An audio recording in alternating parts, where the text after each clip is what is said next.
नमस्कार विद्यार्थी मित्रांनो, विदर्भ आयएस अकॅडमीच्या या यूट्यूब चॅनलवर तुमचे परत एकदा मनापासून स्वागत. आज आपण जो आपला 8वा एपिसोड आहे महाराष्ट्राचा आधुनिक महाराष्ट्राचा इतिहास, याच्यामध्ये आपण आज आद्य क्रांतिकारक वासुदेव बळवंत फडके यांच्याबद्दल माहिती पाहणार आहोत. मधामधात आपण क्वेश्चन देखील डिस्कस करणार आहोत आणि प्रत्येक बारकावे, आपण ज्याला बियॉन्ड द बुक म्हणतो, म्हणजे ते प्रत्येक बारकावे आपण आज याच्यामध्ये डिस्कस करणार आहे. हे माझं शॉर्ट इंट्रोडक्शन आहे. वासुदेव बळवंत फडके, बघा आता यांच्याबद्दल प्रत्येक बारीक बारीक गोष्टी किंवा जे तुम्हाला दिलेलं आहे ते प्रत्येक तुम्ही लक्षात ठेवण्याचा प्रयत्न करा. जे एक्झामच्या दृष्टीनं महत्वाचा आहे तो डाटाच आपण घेतलेला आहे आणि अतिशय बारकाईनं आयोगाने याच्यावर तुम्हाला क्वेश्चन विचारल्याचं दिसतंय. राज्यसेवेने तर विचारलेलेच आहेत, पण PSI मध्ये याच्यावर जरा जास्त भर दिसतोय, म्हणजे यांच्यावर क्वेश्चन विचारण्याची फ्रिक्वेन्सी जरा जास्त आहे. पहा, त्यांचा जन्म जो आहे तो 1845ला शिरडोन म्हणजे कुठं आहे? हे पनवेल जवळ आहे, म्हणजे आत्ताचं जे पनवेल आहे. आधी ते कुलाबा दोन असायचे पहा, एक धाकटा कुलाबा आणि एक मोठा कुलाबा. यापैकी जो मोठा कुलाबा होता, तो मोठा कुलाबा म्हणजे आता त्याला रायगड म्हणतात. एका एक्झाम मध्ये याच्यावर क्वेश्चन पण विचारलंय की कुलाबा कोणत्या जिल्ह्याचं जुनं नाव आहे, तर रायगडचं जुनं नाव आहे. तिथं त्यांचा जन्म आहे. आता तुम्हाला माहित असेल, रायगडमध्ये कर्नाळा माहित असेल तुम्हाला, कर्नाळ्याचा किल्ला. आता तिथं अभयारण्य पण आहे कर्नाळा नावाचं. तिथं आधी किल्ला होता, तिथं त्याचे पूर्वज काम करायचे, म्हणजे त्या किल्लेदार तुम्हाला तिथले त्यांचे पूर्वज दिसतात, मोठ्या अहद्यावर होते. परंतु ब्रिटिशांची सत्ता आल्यानंतर किल्ल्यांचं महत्व कमी झालं आणि त्यांच्या पूर्वजांना किंवा त्यांच्या वडिलांना आजोबांना जॉब सोडावा लागला. त्यामुळे मग त्यांचं तुम्हाला स्थलांतर मुंबईला होताना तुम्हाला दिसते आहे. मृत्यूबद्दल आपण शेवटी डिस्कस करू. आता त्यांच्याबद्दल मेन्शन करण्यात आलेलं आहे की ते आद्य क्रांतिकारक होते किंवा सशस्त्र क्रांतीचे जनक होते. आता भरपूर मुलांना याच्याबद्दल कन्फ्युजन होते. आता थोडंसं कन्सेप्च्युअल बोलू आपण. आद्य क्रांतिकारक म्हणायचं कोणाला, किंवा वासुदेव बळवंत फडकेच का आद्य? आद्य म्हणजे पहिला. हा पहिला क्रांतिकारक कशामुळे आहे? आता 1857चं बंड देखील झालं होतं, त्याच्यामध्ये देखील मोठे नानासाहेब पेशवे होते, किंवा बहादूर शाह जफर तुम्हाला दिसतो, झाशीची राणी तुम्हाला दिसते, तात्या टोपे होते. मग हे लोक का आद्य क्रांतिकारक नाहीये? वासुदेव बळवंत फडकेलाच का म्हणायचं सशस्त्र क्रांतीचे जनक म्हणतो आपण, आद्य क्रांतिकारक? तर तुम्हाला एक थोडासा या म्हणजे ह्या दोन कन्सेप्ट मध्ये एक मोठा फरक दिसतोय की 1857च्या बंडामध्ये जे लोक लढले ते स्वतःच्या स्वार्थासाठी लढले. म्हणजे ऐकायला थोडं विचित्र वाटते हे, पण प्रत्येकाला स्वतःचा पद महत्वाचं होतं किंवा स्वतःचे वंश, स्वतःचं पेन्शन. नानासाहेब पेशवे का लढले? कारण त्यांचं पेन्शन जाणार होतं. झाशीची राणी तिला तिच्या मुलाला दामोदर पंताला गादीवर बसवायचं होतं, म्हणून ती लढली. ती पण म्हणताना काय म्हटली? मैं मेरी झाशी नाही दूंगी. ती असं म्हटली का मैं मेरा हिंदुस्तान नाही दूंगी, मैं हिंदुस्तान के बाहेर ब्रिटिशों को हकाल दूंगी, असं काही बोललेली नाहीये ती. त्याच्यामुळे हे लोक जे आहे हे तुम्हाला यांच्या आपण असं म्हणू शकतो स्वतःच्या कारणासाठी किंवा स्वतःच्या फायद्यासाठी हे लोक लढताना दिसत आहेत. परंतु वासुदेव बळवंत फडके तसा नव्हता. वासुदेव बळवंत फडकेंनी पुकारलेलं युद्ध हे ब्रिटिशांच्या विरुद्ध होतं आणि भारतासाठी होतं. आता मी तुम्हाला एक थोडेसे कंटेक्स्ट सांगतो याचे. जेव्हा वासुदेव बळवंत फडके सापडले तेव्हा त्यांना विचारण्यात आलं की तू एवढे सगळे कुटाणे का केले बाबा, काय गरज काय होती तुला हे सगळं करण्याची? तर त्यांनी त्यावेळेस असं उत्तर दिलं की जर मी माझ्या हेतूत साध्य झालो असतो किंवा माझा हेतू जर फुलफिल झाला असता तर मला भारताचे प्रजासत्ताक बनवायचे होते, किंवा त्यावेळेस भारत नव्हता, हिंदुस्थान हा शब्द होता. हिंदुस्थानाचे प्रजासत्ताक बनवायचे. म्हणजे कशाबद्दल बोलतायत? हिंदुस्थानाबद्दल बोलतात. जरी उठाव लोकल आहे, महाराष्ट्रात आहे किंवा पश्चिम महाराष्ट्रात आहे, तरीही बोलताना कशाबद्दल बोलतायत ते? हिंदुस्थानाबद्दल. त्यानंतर आणखी त्यांनी एक डायलॉग मारला होता, म्हणजे जर समजा ज्याप्रमाणे दधीची ऋषींनी इंद्रासाठी किंवा देवतांसाठी स्वतःच्या हाडाचं शस्त्र बनवून दिलं होतं किंवा स्वतःचा देहत्याग केला होता, त्यानंतर स्वतःचे हाड त्यांनी देवाला दिले, तर मी माझ्या हिंदुस्थानसाठी का जीव देऊ शकत नाही? आता दधीची ऋषी त्या कालखंडामध्ये, कदाचित तुमच्यातल्या काही लोकांना त्यांच्याबद्दल स्टोरी माहित असेल नसल, सो आपण थोडंसं डिस्कस करू त्याबद्दल. एक दधीची ऋषी जो आहे, म्हणजे त्या कालखंडात वृत्रासूर नावाचा एक राक्षस होता. सो त्याला ब्रह्माचं वरदान होतं की कोणत्याही शस्त्रास्त्रांनी, मग ते ओलं किंवा सुकं असू द्या किंवा मेटॅलिक असू द्या किंवा लाकडी असू द्या, कोणत्याच हत्यारांनी तुझा मृत्यू होणार नाही. मग तो वृत्रासूर राक्षसाने डायरेक्ट स्वर्गावर अटॅक केल्याचं दिसते. त्यावेळेस मग इंद्र रिक्वेस्ट करतो ऋषीला. मग हा ऋषी काय करतो? स्वतःचा देहत्याग करतो. त्याच्या हाडापासून वज्र बनवण्यात येते. सो मग त्या वज्रापासून वृत्रासूरची काय होते? हत्या. पण त्यासाठी काय करावं लागतंय की दधीची ऋषीला प्राणत्याग करावा लागतो. त्या दधीची ऋषी सोबत स्वतःला कम्पेअर केल्याचं दिसतंय. दधीची ऋषींनी देवासाठी देहत्याग केला होता, हा माणूस हिंदुस्थानासाठी देहत्याग करतो. सो हिंदुस्थानासाठी मी हे का करू शकत नाही, हे त्यांनी लिहून ठेवलेलं आहे. त्याच्यामुळं हा व्यक्ती किंवा वासुदेव बळवंत फडके हे आद्य क्रांतिकारक आहे. का? कारण देशासाठी त्यांनी प्राणाची आहुती दिलेली आहे, म्हणून आपण यांना आद्य क्रांतिकारक म्हणायचं. पुढे जाऊया आपण. सोपे सोपे क्वेश्चन आयोगाने विचारले. महाराष्ट्रातील आद्य क्रांतिकारक कोण? ऍक्च्युली तिथं भारतातील पाहिजे होतं, महाराष्ट्रातील तर आहेतच आहेत ते, पण भारतातील देखील म्हणजे क्रांतीची सुरुवात आपल्या महाराष्ट्रातून झालेली आहे मित्रांनो. सो वासुदेव बळवंत फडके आहे. त्यानंतर महाराष्ट्राचे आद्य क्रांतिकारक कोण? वासुदेव बळवंत फडके. सोपे क्वेश्चन आहेत हे. आता त्यांच्या लाईफ बद्दल थोडंसं डिस्कस करू. पहा, मुंबईमध्ये सुरुवातीला त्यांनी प्राथमिक आणि माध्यमिक शिक्षण कंप्लीट केलं. मग नोकरी पाहिजे म्हणून ते पुण्याच्या सदाशिव पेठेमध्ये आले. तिथं नरसिंहाचं मंदिर होतं, त्याच्या बाजूला ते राहायचे तिथं. सो सुरुवातीला आता आपल्या इथला एक भारतीय व्यक्ती कितीही जरी त्या कालखंडात शिकला तरी त्याला मोठ्यात मोठं पद म्हणजे काय, लिपिक या पदावर, कनिष्ठ लिपिक, वरिष्ठ लिपिक, याच्या पलीकडे त्याला नोकरी मिळायची नाही. माणूस हुशार होता, परंतु सुरुवातीला त्यांना रेल्वे खात्यामध्ये तुम्हाला लिपिकाची, आता हा क्रम लक्षात ठेवा, कोणकोणत्या खात्यात त्यांनी काम केलं. सुरुवातीला रेल्वे खात्यामध्ये त्यांनी लिपिक म्हणून काम केलं. काही दिवस ते ग्रँड मेडिकल कॉलेजमध्ये देखील होते, ट्रान्सलेशनचं काम करायचे ते, English to Marathi, Marathi to English. त्याच्यानंतर लष्करी विभागात देखील त्यांनी लेखानियंत्रक म्हणून, म्हणजे ते लिपिक कार्यच आहे, लेखानियंत्रक म्हणून ते काम पाहत होते. 15 वर्ष जवळपास त्यांनी ब्रिटिशांची चाकरी केली. परंतु अतिशय शेवटच्या म्हणजे शेवटच्या कालखंडामध्ये नोकरी सोडण्याच्या आधी एक वाईट अनुभव त्यांना आला. जेव्हा ते नोकरीत होते, म्हणजे स्पेशली लष्करी खात्यामध्ये, सैनिकी विभागामध्ये नोकरीला असताना त्यांनी सुट्टी मागितली की माझी आई आजारी आहे, मला जाऊ द्या. तर त्या वरिष्ठ अधिकाऱ्यांनी त्यांचा अपमान केला आणि त्यांना सुट्टी दिली नाही. शेवटी त्यांच्या आईचा मृत्यू झाला. मृत्यूनंतर त्यांना अग्नी देण्यात आली त्यांच्या आईला. त्याच्यानंतर अंत्यसंस्कार झाले, तरी साहेब पोहोचलेच नाही घरी. मग जेव्हा ते पोहोचले तेव्हा ते पाहून सगळं त्यांना अतिशय दुःख झालं की आईच्या अंत्यसंस्काराला जर मुलगा येऊ शकत नसेल, अशी नोकरी काय करायची.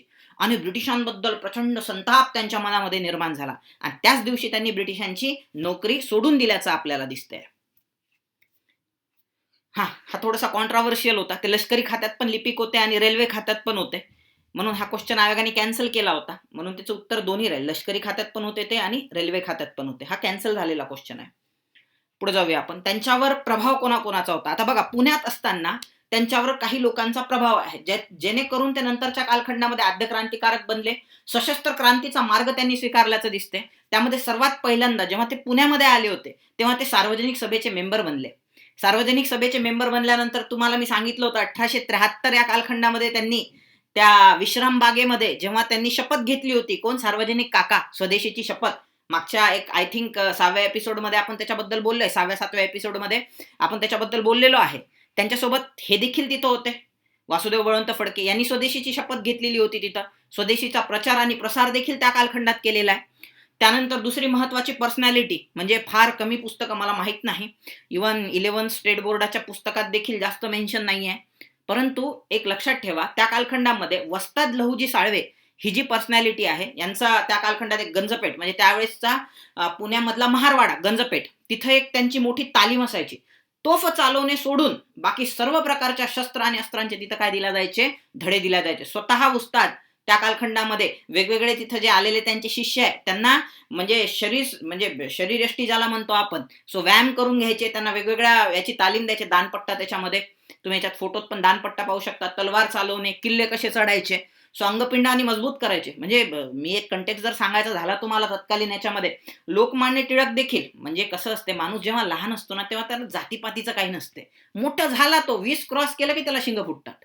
सुरुवातीच्या कालखंडामध्ये म्हणजे हे सगळे लोक जे दिसतात ना तुम्हाला, महात्मा ज्योतिराव फुले आद्य समाज क्रांतिकारक, वासुदेव बळवंत फडके आद्य सशस्त्र क्रांतिकारक, त्याच्यानंतर राजकीय क्षेत्रामधले क्रांतिकारक आपण असं म्हणू शकतो, लोकमान्य टिळक, गोगा आगरकर, सगळेजण तुम्हाला वस्तादांच्या तालमीमध्ये घडल्याचं दिसतंय.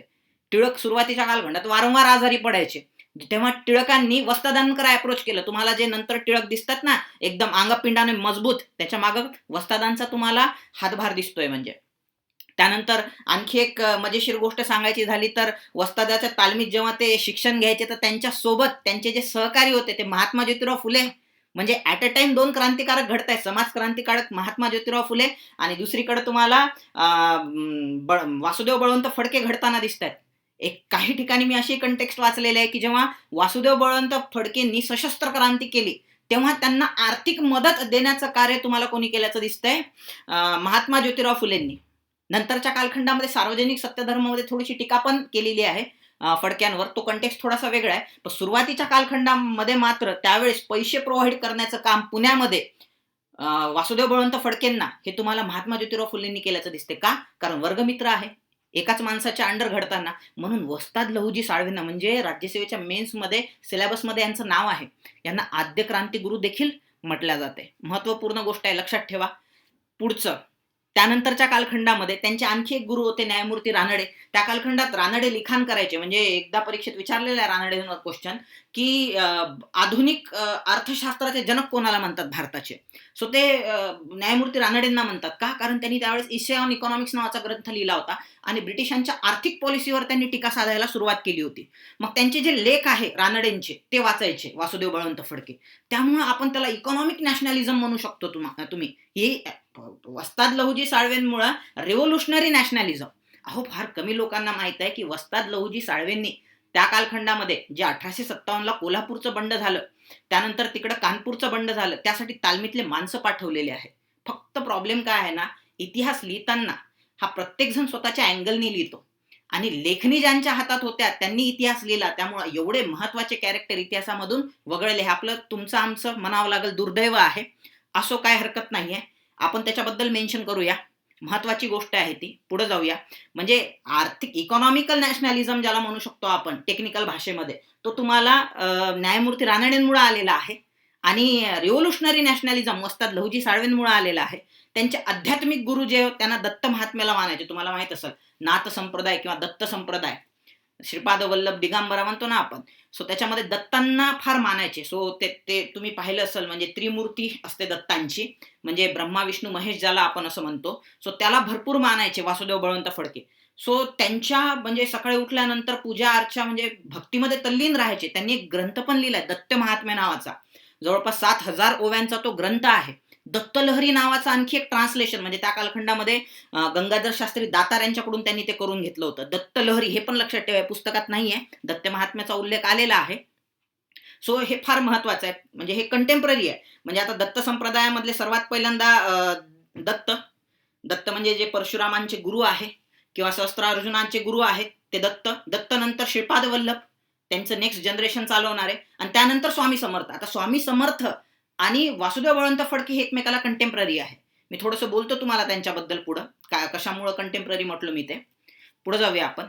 सुरुवातीच्या कालखंडामध्ये 15 वर्षामध्ये पुण्यात राहत असताना, सरकारची चाकरी, ब्रिटिशांची चाकरी करत असताना सुरुवातीला विधायक कार्य त्यांनी केल्याचं दिसतंय. स्वदेशीचा प्रचार प्रसार ऑलरेडी बोललेलो आहे. ऐक्यवर्धिनी सभा, बघा, सर्व समाज बांधव, म्हणजे स्वतः एका मातंग समाजातील किंवा मान समाजातील व्यक्तीकडून ट्रेनिंग घेतोय, म्हणजे हा माणसाचे व्ह्यूज कसे असतील समाजाबद्दल हे आपल्या लक्षात येते आहे. म्हणून सगळ्या समाज बांधवांना एकजूट करण्यासाठी त्यांनी ऐक्यवर्धिनी सभा स्थापन केलेली आहे. महत्वाचं आहे. 1860 मध्ये पुणा नेटिव्ह इन्स्टिट्यूटची स्थापना आहे. नंतर तिला महाराष्ट्र एज्युकेशन सोसायटी देखील म्हटल्या गेलेला आहे. हे त्यांचं त्या कालखंडातलं काय आहे, विधायक कार्य आहे. हे लक्षात ठेवा. लोकांना फक्त रिव्होल्युशनरी कार्य माहित असतात, कन्स्ट्रक्टिव्ह वर्ककडे लोक दुर्लक्ष करतात. आपण त्याच्यावर काय करू, फोकस करू. मग आता एवढा चांगला माणूस घडत असताना एवढा इंटेलेक्च्युअली घडतो, मग शस्त्र काय यांनी हातात घेतले, त्याच्या मागचे कारण आता आपण पाहूया. त्यासाठी सर्वात महत्वाचं आहे ते आईचं. मी म्हटलं होतं तुम्हाला मागं कंटेक्स्ट, की आईच्या अंत्यसंस्काराला जाऊ दिलं नाही ब्रिटिशांनी, म्हणून ब्रिटिशांच्या बद्दल प्रचंड चीड त्यांच्या मनात निर्माण झाली. आणि ह्याच कालखंडामध्ये पुण्याची अवस्था किंवा पूर्ण आपण महाराष्ट्राचीच म्हणू शकतो, डबघाईला येताना आपल्याला दिसते. कशी? 1875ला तुम्हाला दख्खनचे दंगे पेटताना दिसत आहेत सगळीकडं. त्यानंतर 76-77 मध्ये लिटनचा प्रकोप भारतावर पूर्ण. 76-77ला दुष्काळ आला, त्यात लिटननं राणीचा दरबार भरवला. सगळीकडे त्यांच्यावर टीका होत होती. लिटनचं दडपशाही करणारं धोरण, त्यांनी त्या कालखंडामध्ये जसं यांनी स्वदेशीचा वापर करायला सुरुवात केली होती 1873 पासून, लिटननं लगेच सांगितलं की जे स्वदेशी गोष्टी आहे त्या जर फॉरेनला पाठवायच्या असतात तर एक्सेसिव्ह टॅक्स भरावा लागेल, आणि ज्या ब्रिटनवरून गोष्टी येतात त्या फुकटातच ते मार्केटमध्ये विदाऊट टॅक्स मार्केटमध्ये विकल्या जाऊ लागल्या. मग ह्या सगळ्या गोष्टी पाहून व्यथित झाला. त्याच्या लक्षात आलं की आपण काय करायला पाहिजे, ब्रिटिशांविरुद्ध आवाज उठवायला पाहिजे, म्हणून भाषणं द्यायला सुरुवात केली. सुरुवातीला भाषणं दिल्यानंतर रिस्पॉन्स चांगला मिळाला. पुणे आणि मुंबईमध्ये सगळ्या लोकांनी वाहवा केली. त्यामध्ये सुशिक्षित मध्यम वर्ग, धनिक वर्ग, शेठजी म्हणतो आपण त्यांना, सावकार वर्ग, सगळ्यांनी म्हटलं अरे वा, चांगली गोष्ट आहे, जायला पाहिजे ब्रिटिश वगैरे. मग चला आता ब्रिटिशांच्या विरुद्ध आंदोलन करू म्हटलं की सगळ्यांनी म्हटलं नको नको नको, आम्ही ब्रिटिशांच्या विरुद्ध आंदोलन करणार नाही, काय करायचं तुलाच कर. मग हे तोंडावर पडले. मग यांच्या लक्षात आलं हे लोक आपल्या पाठीशी उभे राहणार नाहीयेत. म्हणून यांनी त्या कालखंडामध्ये जे म्हणू शकतो आपण तळागाळातले लोक होते किंवा जे बेसिक, म्हणजे मला इथं प्रभू रामचंद्राची आठवण येते. म्हणजे प्रभू रामचंद्रांनी असंच केलं होतं ना, जेव्हा ते निघाले होते अयोध्येवरून रावणाला हरवण्यासाठी, बलाढ्य रावणाला हरवण्यासाठी जेव्हा ते निघाले होते, त्यांनी कोणाची मदत घेतली हो? सो वानरांची मदत घेतल्याचं दिसते तुम्हाला. त्यानंतर जे स्थानिक तिथले लोक होते त्यांना स्वतःसोबत घेतलेलं आहे, मोठ्या मोठ्या लोकांना घेतलेलं नाहीये, लोकांनी साथ दिला पण नाही त्यांना. तसं प्रभू रामचंद्रासारखं कार्य करताना दिसत आहेत वासुदेव बळवंत फडके. स्थानिक लोकांना महार, मातंग, मांग, कोळी, रामोशी महत्वाचे आहे याच्यामध्ये.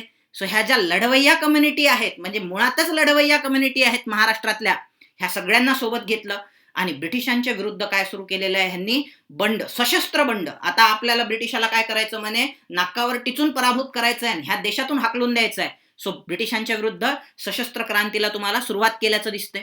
आता सुरुवातीला सशस्त्र क्रांती करायचं म्हटलं शस्त्रास्त्र पाहिजे जवळ. मग आता आणायचे कसे ते? तर ब्रिटिशांच्या याच्यावर जर धाडी घालतो म्हटलं कार्यालयांवर किंवा पोलीस स्टेशनवर वगैरे, तिथं पहारा जास्त असतो, आपल्याकडे इक्विपमेंट नाहीये.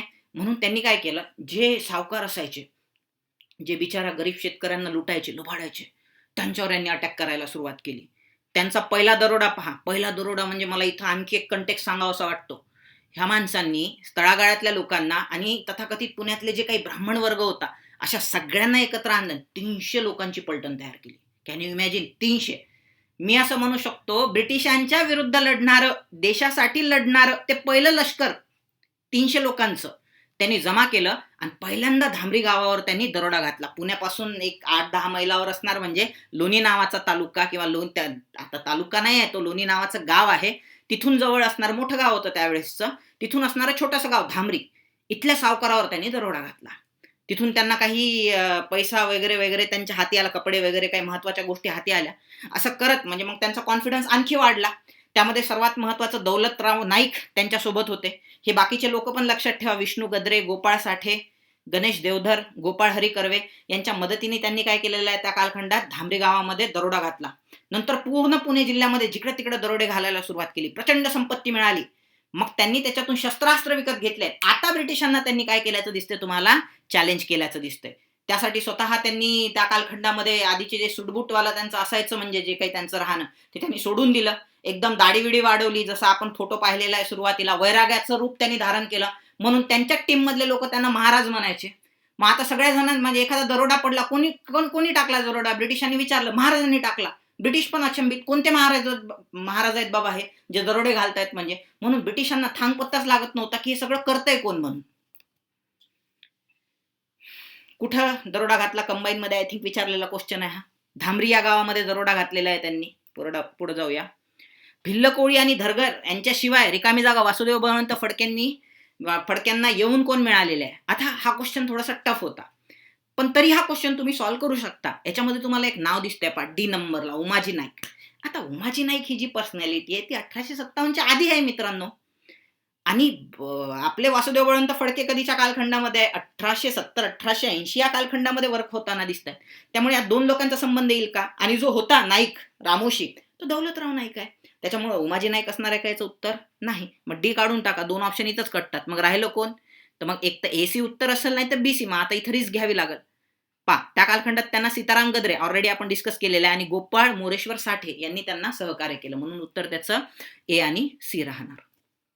पुढे जाऊया. दंग्यांचं स्वरूप त्यांचं, म्हणजे बंडांचं स्वरूप हळूहळू वाढत जाताना दिसतंय. मग त्यांनी ब्रिटिशांना डायरेक्ट चॅलेंज केलं की आम्ही भारतामध्ये काय करणार आहे म्हणे, की 1857 सारखं बंड उभं करणार आहे म्हणे. ब्रिटिशांना म्हणजे आम्ही पराभूत करू, या देशाबाहेर हाकलून देऊ, असे एक खलिते त्यांनी काढायला सुरुवात केली. जाहीरनामे आपण ज्याला म्हणतो. ब्रिटिशांनी सुरुवातीला ह्यांना लाईटली घेतलं, किंवा ठीक आहे असेल कोणी दरोडे घालतो वगैरे. पण नंतर जेव्हा लक्षात यायला लागल्या वासुदेव बळवंत फडकेच्या जरा रॉबिनहुड ऍक्टिव्हिटी, म्हणजे ते काय करायचे, श्रीमंतांना लुटायचे आणि सगळा आलेला जो पैसा अडकाय, जर शस्त्रास्त्र विकत घेऊन झाले की बाकीचा सगळा काय करायचे, ते गरिबांना वाटून द्यायचे. आणि गरिबांना सांगायचे की ब्रिटिशांना बिलकुल टॅक्स देऊ नका, आणि जर ब्रिटिशांनी काही केलं तर बिंदास त्यांचे मुंडके कापा, मी तुम्हाला पैसे देतो, मी तुम्हाला संरक्षण प्रोव्हाइड करतो, माझ्याकडे टीम आहे पूर्ण. ब्रिटिशांच्या हळूहळू काहीतरी लक्षात यायला लागलं की हे प्रकरण गंभीर आहे. हा काही साधा व्यक्ती नाहीये, कोणतरी शिकलेला दिसतोय आणि आपल्या विरुद्धात आवाज करतोय, हा काही लोकल दरोडेखोर नाहीये. त्यांनी चौकशी करायला सुरुवात केली. चौकशी केल्यानंतर लक्षात आलं की रेल्वे खात्यामधून एक दिवस, म्हणजे भरपूर दिवसापासून एक माणूस गायब आहे. तो म्हणजे वासुदेव बळवंत फडके. मग त्यांचा डाऊट आणखी कन्फर्म झाला. त्यांच्या लक्षात आलं की वासुदेव बळवंत फडकेच ह्या बंडामागं काय आहे, तुम्हाला म्हणजे नेतृत्व या बंडाचं तुम्हाला करताना दिसतो. म्हणून त्या कालखंडात लगेच तडकाफडकी असे लोक घातक असतात. स्थानिक दरोडेखोर आहे, उचलले, जेलमध्ये टाकले, 1-2 जणांना फाशी देऊन टाकली, काम मोकळं. पण हे असे जे लोक आहेत जे वैचारिक क्रांती घडवून आणतायत ब्रिटिशांच्या विरोधामध्ये, लोकांना भडकवतायत, हे घातक आहे. ब्रिटिशांच्या लक्षात आलं. म्हणून ब्रिटिशांनी स्पेशल एक अधिकारी, पोलीस प्रमुख पुण्याचा त्या कालखंडात, मेजर डॅनियल, याचं नाव नका विसरू, याचं डार्क केलेलं नाहीये त्याचं नाव, पण लक्षात ठेवा, महत्वाचं आहे ते. मेजर डॅनियल यानं त्या कालखंडात डायरेक्ट त्यांच्यावर 4,000 रुपयाचं म्हणजे इनाम सांगितलं की पकडून आणा, जिवंत किंवा मृत पकडून आणा, 4,000 रुपये देतो. हा जाहीरनामा पोहोचला जसा आपल्या वासुदेव बळवंत फडकेकडं, त्यांनी लगेच एक दुसरा जाहीरनामा, जाहीरनामा जाहीर केला. त्यांचं असं म्हणणं होतं की त्या कालखंडात जो मुंबईचा गव्हर्नर आहे, रिचर्ड टेम्पल, नाव लक्षात ठेवा, डार्क केलेलं आहे. सो रिचर्ड टेम्पलचा जो मुंडका आणून देईल त्याला मी 10,000 रुपये देतो. म्हणजे ब्रिटिशांच्या नाकावर टिचून 10,000चं पार, तुम्ही 4,000 देता, आम्ही 10,000 देतो. लोकांमध्ये आणखी प्रसिद्ध व्हायला लागले फडके. मग आता हळूहळू मग हे असं जर वाढत राहिलं तर प्रकरण गंभीर होऊ शकते. याच्यामध्ये एक शेवटचा पॉइंट आहे, हे फार एक चुकीची गोष्ट घडलेली आहे त्या कालखंडात. आता यांनी जेव्हा हा जाहीरनामा काढला तेव्हा म्हणजे सगळं सुरळीत चालू होतं, व्यवस्थित सगळे लोक साथ देत होते. परंतु जेव्हा यांनी हा जाहीरनामा काढला तेव्हा काढत असताना पेशव्याचा पंतप्रधान या नावाने तो काढला, की मी पेशव्याचा पंतप्रधान या नात्याने त्या कालखंडात हा जाहीरनामा काढतो. हे पाहून महार मातंग रामोशी कोळी हा जो समुदाय हा थोडासा नाराज झाला. तो आधीच नाराज होता का? कारण सोन्या नाण्यात जे सगळं लुटून आणतोय ते आम्हाला मिळण्याऐवजी गरिबांना मिळतंय सगळं, तुम्ही सगळं वाटून देताय सगळ्यांना, आम्हाला त्यात लुटीत काहीच मिळत नाहीये, आमचं ते प्रोफेशन आहे, आम्हाला याच्यातून काहीच आउटपुट मिळत नाही. म्हणून ते थोडेसे आधीच नाराज होते. पेशव्याचं नाव आले आणखी जास्त नाराज झाले ते. त्यांचं असं म्हणणं होतं की हे सगळं जर पेशवाई परत आली तर आमच्यावर पेशवाईच्या कालखंडामध्ये भरपूर अत्याचार व्हायचे. म्हणजे दलितांवर सर्वाधिक अत्याचार जर कोणाच्या कालखंडात झाले असेल तर ते पेशवाईच्या कालखंडामध्ये झालेले आहे, ते जगजाहीर आहे. म्हणजे आता आपल्याकडे ते बोलत बसण्यासाठी वेळ नाहीये, पण ते लक्षात ठेवा. मग ह्यांना सगळे ते चित्र दिसायला लागले की परत यार तसंच होईल. म्हणून यांनी त्या कालखंडामध्ये रामोशांनी म्हणा, महार मातंगांनी म्हणा, फडकेची साथ सोडल्याचं दिसते. जसं फडकेंची साथ या लोकांनी सोडली, फडके एकाकी पडले. एकाकी पडल्यानंतर त्यांना फार गिल्ट फील वगैरे झाली. नंतर ते पुण्यावरून नंतर ते तिकडे साताऱ्याला वगैरे गेले. तिथून नंतर मग ते पैदल सोलापूरला गेले. सोलापूरला गेल्यानंतर थेट आता ब्रिटिशांच्या तावडीत सापडू नये म्हणून थेट ते तिकडे हैदराबाद संस्थानामध्ये, तुम्हाला श्रीशैलम माहित असेल, मल्लिकार्जुनाचं तिथं टेम्पल आहे, त्या टेम्पलमध्ये गेले. तिथं तर त्यांच्या मनात तोही विचार आला होता की स्वतःच्याच हाताने स्वतःचं मुंडकं काय करायचं, अर्पण करायचं, म्हणजे मुंडकं कापून टाकायचं, ते अर्पण करून टाकायचं कोणाच्या चरणी, मल्लिकार्जुन आणि कामस्तमा. पण त्यांना त्या कालखंडामध्ये तिथं एक चांगला व्यक्ती मिळाला, म्हणजे त्याचं नाव रंगोपंत म्हणजे सॉरी त्यांचं मोरेश्वर भट्ट, रघुनाथ मोरेश्वर भट्ट त्यांचं नाव होतं. त्यांनी सांगितलं की बाबा असं काही करू नको, आपण परत एकदा, तुझं कार्य खूप महान आहे, आपण परत एकदा. तिथं त्यांनी त्यांचं आत्मचरित्र देखील लिहिलं. का लिहिलं? कारण ब्रिटिशांनी बदनामी केली तिकडे पुण्यामध्ये की हा माणूस दरोडेखोर आहे. मी दरोडेखोर नाहीये यासाठी त्यांनी जे लिखाण केलं त्यावरून तर आपल्याला लक्षात येते ना की हा माणूस क्रांतिकारक होता म्हणून. रघुनाथ भटांनी त्या कालखंडामध्ये त्यांची ओळख करून दिली निजामासोबत. निजामांनी त्या कालखंडात पैसे घेतले आपले वासुदेव बळवंत फडकेकडून आणि 500 रोहिल्यांचं, रोहिले म्हणजे काय, पठाण लोक, रोहिलखंडमध्ये राहणारे रोहिले, जो दोआबाचा प्रदेश आहे, गंगा यमुना दोआबाचा प्रदेश, त्याला रोहिलखंड म्हणतात. त्या रोहिलखंडात राहणारे रोहिले हे पठाण, अफगाणिस्तानचे, अंगापिंडानं मजबूत. सो या पठाणांची एक 500 पठाणांची फौज, काही त्याच्यामध्ये वाणी समुदायाचे पण 400 ते 500 लोक होते, अशी एक 900 ते 1000 जणांची त्यांनी परत एकदा फौज उभी केली ब्रिटिशांना हरवण्यासाठी. मेजर डॅनियल मागावरच आहे, तो काही पिछा सोडायला तयार नाही. तो फिरत ज्या ठिकाणी ती फौज येऊन थांबलेली होती त्या ठिकाणी ते पोहोचले, पण सुदैवाने तिथून निसटलेले होते वासुदेव बळवंत फडके. तिथं लक्षात आलं की बाबा हा काय करतोय वासुदेव बळवंत फडके, निजामांची मदत घेतोय. म्हणून तो निजामाला जाऊन भेटला डॅनियल, सांगितलं की तू मदत करू नको आणि हा कुठे गेला याचा पत्ता पाहिजे मला. निजाम म्हटलं मला तर काही माहित नाही, पण माझा पोलीस आयुक्त अब्दुल हक याला घेऊन चला, तुमच्या सोबत घेऊन जा, हा तुम्हाला सांगेल तो कुठे आहे. मग ह्याला सोबत घेतलं. ते जेव्हा तिथं पोहोचले, म्हणजे एक गणंगापूर नावाचं ठिकाण आहे, तिथे हे थांबलेले होते, पण तिथून नंतर हे निसटले वासुदेव बळवंत फडके. पण ज्या माणसाच्या घरी ते थांबले होते गणंगापूरला, ते म्हणजे रंगोपंत महाजन. म्हणजे हे त्या कालखंडामध्ये नात्यात येतात लोकमान्य टिळकांच्या. रंगोपंत महाजनांच्या घरी ते थांबलेले असताना रंगोपंत महाजनांना त्यांनी उचललं, टॉर्चर केलं. शेवटी रंगोपंत महाजनांनी तोंड उघडलं आणि अब्दुल हक आणि रंगोपंत महाजन यांच्या मदतीनं आणखी पिछा पुरवला आणि शेवटी नावडगी, विजापूर मधलं एक गाव आहे तिकडं कर्नाटकामध्ये, नवडगी नावाचं, काही ठिकाणी त्याला मावडगी वगैरे वगैरे आलेले आहेत शब्द. या ठिकाणी बुद्ध विहारामध्ये गाढ झोपेत असताना असं म्हणतात की ते तापानं फणफणलेले होते, त्यावेळेस आजार झाला होता, सततचं फिरणं एक्झर्शनमुळे ते आजारी पडले होते. त्या अवस्थेत त्यांना पकडण्यात आलं, तिथं पकडून पुण्यात आणण्यात आलं. पुण्यात आणल्यानंतर त्यांच्यावर खटला चालवण्यात आला. आता हा एक क्वेश्चन विचारलेला आहे त्यांच्यावर, हा पण आपण डिस्कस करूया. वासुदेव बळवंत फडकेबाबत काय खरे नाही. त्यांनी स्वतःची ओळख लपवण्यासाठी दाढी राखली होती व साधूच्या वेशात, बरोबर आत्ताच बोललो आपण, महाराज म्हणायचे लोक. कौटुंबिक व आर्थिक परिस्थितीमुळे ते इंग्रजी शिक्षण पूर्ण करू शकले नाही व प्रथमतः, शब्द महत्वाचा आहे, प्रथमतः लष्करात होते का होते? नाही. मी तर असं लक्षात ठेवले, रेल्वे म्हणजे पहिल्यांदा रेल्वेमध्ये होते आणि दुसऱ्यांदा रे नंतर ल येतो ना, रेल्वे, ल म्हणजे लष्करी खातं, म्हणजे दुसऱ्यांदा लष्करी खात्यात, पहिल्यांदा रेल्वे खात्यात.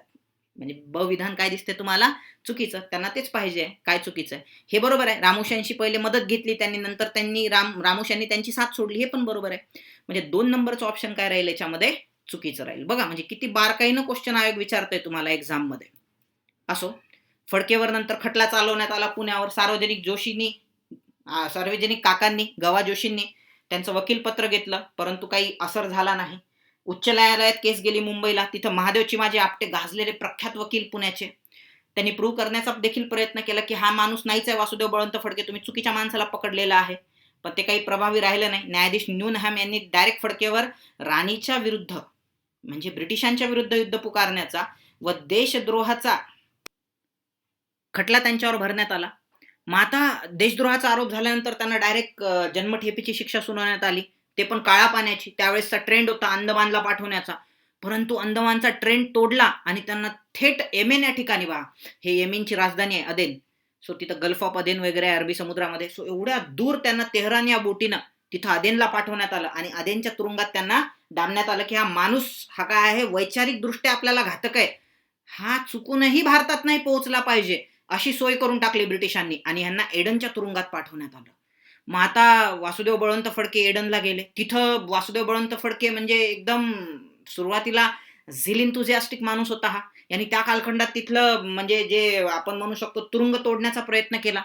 1-2दा तिथून पळण्याचा देखील प्रयत्न केला. ब्रिटिशांनी त्यांच्या हातापायात बेड्या घातल्या. पाठीवर 20 किलोचा असं म्हणतात खांब लोखंडी लादण्यात आला की हा माणूस पळून नाही गेला पाहिजे तिथून.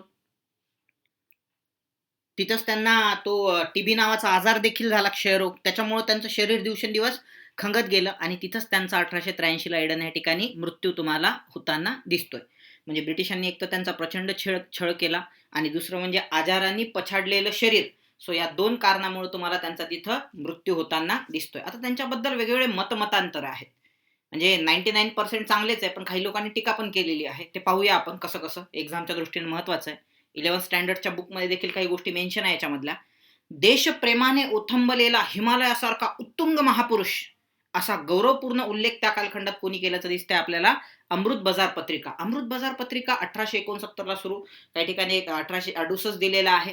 त्यावेळेस त्या कालखंडामध्ये बाबू शिशिर कुमार घोष यांनी हे वर्तमानपत्र त्या कालखंडात सुरू केलं होतं.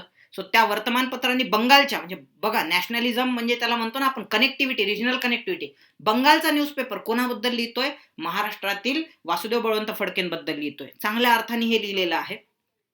मी माझ्या उद्देशात हे बोललेलं आहे, आपण साध्य झालो असतो तर भारताचं मला प्रजासत्ताक घडवायचं आहे, हे त्या कालखंडात फडकेंनी आपली भावना व्यक्त केली होती. बंकिमचंद्र चॅटर्जीच्या आनंदमठमध्ये देखील उल्लेख आहे. आनंदमठ माहित असेल, जिथून आपण वंदे मातरम नावाचं गीत घेतलेलं आहे. ते भारताचं राष्ट्रगीत म्हणावं लागेल आपल्याला, कारण जनगण मन हे राष्ट्रगान आहे, राष्ट्रगीत आहे Vande Mataram, so national song ज्याला म्हणतो आपण. सो ते आनंदमठ या कादंबरीतला आहे. त्याच कादंबरीमध्ये त्यांनी फडकेच्या बंडाचा देखील पॉझिटिव्हली उल्लेख केला. आणखी एक महत्वाचा एक्झाममध्ये विचारतात, 1783च्या तितक्यात भारतामध्ये सर्वात पहिलं बंड म्हणजे संन्याशांचं बंड झालं होतं, त्या बंडाचा देखील इथं उल्लेख आलेला आहे आनंदमठ कादंबरीत. लक्षात असू द्या, एक्स्ट्राचं नॉलेज येते. विलियम वेडनबर्न आणि ह्यूम हे 2 कार्यकर्ते महत्वाचे आहेत, ज्यांनी राष्ट्रीय काँग्रेसची स्थापना केली 85 ला. जेव्हा ही स्थापना होत होती तेव्हा का करायला पाहिजे काँग्रेसची स्थापना? तर ही जर अशी संघटना आपण स्थापन केली नाही जी भारतीय लोकांचे प्रश्न ब्रिटिशांसमोर आले पाहिजे, म्हणजे ही संघटना त्यासाठी वर्क करणार की भारतीय लोकांचे प्रश्न हे ब्रिटिशांपर्यंत पोहोचले पाहिजे. मग नाही पोहोचले तर ते काय करतील? बंड करतील. कशासारखं? 1857 सारखं, किंवा म्हणजे हे स्वतः ह्युमने लिहून ठेवलेलं आहे. मी पाहिलंय म्हणे कोणाचं बंड, वासुदेव बळवंत फडकेचं, म्हणून काँग्रेस स्थापन करायची. म्हणजे काँग्रेसच्या स्थापनेसाठी या बंडाचा देखील तुम्हाला त्या कालखंडात आधार दिसतोय. विष्णू शास्त्री चिपळूणकरांनी मात्र यांच्यावर टीका केलेली आहे. हा सनातनी ब्राह्मण होता, कट्टर सनातनी ब्राह्मण त्या कालखंडातला. लोकमान्य टिळकांनी यांना गुरु देखील मानलेला आहे त्या कालखंडात. डायरेक्ट दरोडेखोर म्हणून उल्लेख केला. त्याचं रिझन पण तसंच आहे. ज्यावेळेस त्यांनी सावकारावर हल्ले चढवले होते ना, शस्त्रास्त्र जमा करण्यासाठी किंवा विकत घेण्यासाठी सावकारांना शिकार बनवलं, मॅक्झिमम सावकार हे ब्राह्मण होते. आणि ब्राह्मणांनी ब्राह्मणावर अटॅक करणं म्हणजे ह्यांनी काय केलेलं आहे, तो एक गुन्हाच केलेला आहे, असं चिपळूणकरांना वाटायचं. म्हणून त्यांनी त्यांच्यावर टीका केली. न्यायमूर्ती रानडेंनी म्हणजे मधली भूमिका घेतली. माते फिरू देशभक्त असा त्यांचा उल्लेख केल्याचं दिसतंय. सोपा क्वेश्चन आहे. कोणत्या कारागृहात ठेवण्यात आलं वासुदेव बळवंत फडकेंना? तर एडनच्या कारागृहात ठेवण्यात आलं होतं. हा आय थिंक STI मध्ये विचारलेला क्वेश्चन आहे, पूर्व परीक्षेमध्ये. आधी STIची वेगळी एक्झाम व्हायची तेव्हा. सो असं होतं आपले वासुदेव बळवंत फडके. सो तुम्हाला कसं वाटलं आजचं लेक्चर हे तुम्ही आम्हाला कमेंट बॉक्समध्ये लिहून नक्की कळवा. बाकीच्या ज्या आपल्या जे काही लेक्चर्स असणार आहे त्याची लिंक मी खाली डिस्क्रिप्शन बॉक्समध्ये दिलेली आहे, ते तुम्ही पाहू शकता.